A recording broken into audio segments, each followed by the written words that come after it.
Auto rename take அப்படின்னு சொல்லி ஒரு எக்ஸ்டென்ஷன் இருக்குது. ஆட்டோ ரீநேம் டேக் அதை வந்து டைப் வந்து பண்ணி சர்ச் பண்ணிக்கேன். ஸோ இதுதான் அந்த எக்ஸ்டென்ஷனு. இப்போ இதை இன்ஸ்டால் பண்ணிட்டேன். இப்போ உங்களுக்கு வந்து ஒரு லைன் வந்து டைப் பண்ணி காட்டுறேன். அந்த லைன் வந்து பார்த்திங்கன்னா இப்போ எப்படி ஆட்டோமேட்டிக்காக ரீநேம் வந்து பண்ணிக்குது டேக் அப்படின்னு வந்து பார்ப்போம்.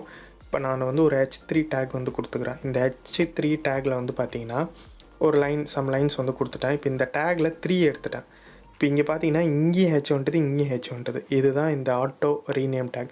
ஸோ இப்போ நம்ம இங்கே H2 கொடுத்தோன்னா அங்கேயும் H2 மாறிடும். இப்போது ஒரு டைமும் நம்ம வந்து மாற்றிட்டு இருக்க தேவையில்ல. இப்போ இங்கே இது H1 வரணும் அப்படின்னா ஸ்டார்டிங் டேகு எண்டு டேகு ரெண்டுத்தையும் மாற்றிட்டு இருக்கணும்.